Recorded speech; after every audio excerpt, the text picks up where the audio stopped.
This is one of my favorite spots in the house because it really was a whatever spot. It's a strange spot because it's in between the family room, which we really love, and the living room, which absolutely no one goes into because it's not near the kitchen. So I placed a table here, which we actually use pretty much, and the view is everything again. So I didn't want to take away from the view.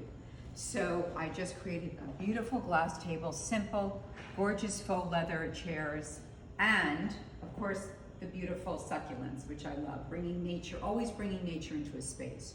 Remember, you always want to have something that makes you feel good and smile in order to stay happy, healthy, and strong. I'm a firm believer in that.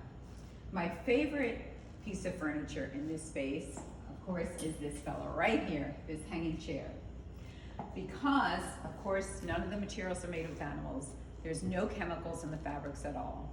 And it's in a perfect location because if you're sitting here, you can watch the water, you can talk in the kitchen and the family room, and you can also sit on this side and enjoy people in the living room if people ever decide to go sit in the living room. So that's my favorite area.